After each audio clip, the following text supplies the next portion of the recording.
यह फिल्म एक लड़के जॉनी सिंह की कहानी है जो अपने माता पिता के तलाक के बाद 3 महीने के लिए स्पेन के एक शहर में अपने चाचा जुवान के पास रहने आता है।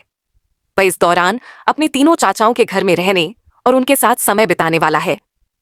फिल्म की शुरुआत जॉनी सिंह के इस नए जीवन से होती है जहां उसे अपने चाचा और उनके परिवारों के साथ तालमेल बैठाना होता है।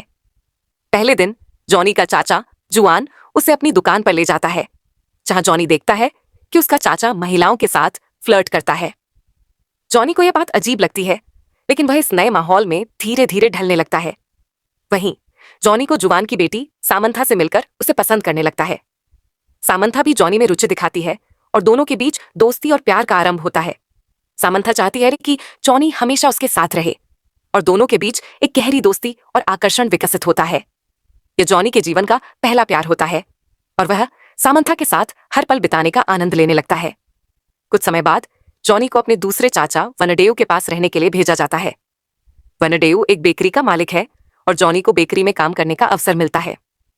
यहाँ जॉनी अपनी चाची को परेशान देखता है क्योंकि वह महसूस करती है कि उसका पति वनडेयू उसे नजरअंदाज करता है और उसकी कोई परवाह नहीं करता।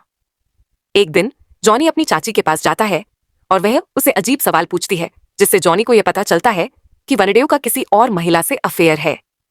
यह जॉनी के लिए एक बड़ा झटका होता है क्योंकि वह देखता है कि वयस्कों की दुनिया में भी बहुत सी जटिलताएं और धोखाधड़ी छिपी होती हैं।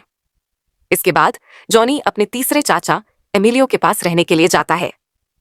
एमिलियो के घर में जॉनी को उसकी बहन मार्गरेटा से मिलवाया जाता है जो हमेशा उसे देखती रहती है।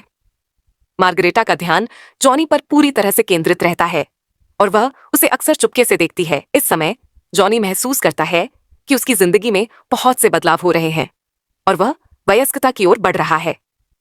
एक दिन जॉनी को अपने पिता एंटोनियो का फोन आता है जिसमें उसे बताया जाता है कि अब वह और उसकी मां इटली में रहने लगे हैं। यह सुनकर जॉनी को दुख होता है क्योंकि वह सामंथा से बहुत प्यार करता है और वह नहीं चाहता कि दोनों अलग हों। सामंथा को भी यह बात सुनकर दुख होता है क्योंकि वह जॉनी के साथ हमेशा रहना चाहती है, लेकिन जॉनी को यह एहसास होता है कि चचेरे भाई बहन एक दूसरे से शादी नहीं कर सकते और इस वजह से उनका प्यार पूरी तरह से संभव नहीं हो सकता। इसके बाद जॉनी लीसा से मिलता है जो उसे अपने प्रेम संबंध के बारे में बताती है।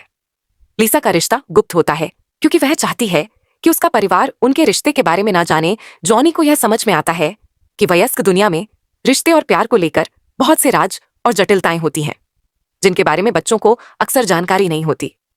जॉनी के दादा का एक सपना था कि वह मरने से पहले समुद्र देखें और जॉनी उनका यह सपना पूरा करता है, लेकिन जैसे ही उसके दादा समुद्र देखते हैं उनका अचानक निधन हो जाता है। जॉनी अपने दादा की मृत्यु से बहुत दुखी होता है और यह महसूस करता है कि जीवन बहुत अस्थिर और अनिश्चित है। जॉनी को यह समझ में आता है कि उसके जीवन में सब कुछ बदलने वाला है। वह महसूस करता है कि अब सामंथा के साथ उसकी कहानी खत्म हो जाएगी क्योंकि वह अपने माता पिता के साथ वापस घर जा रहा है।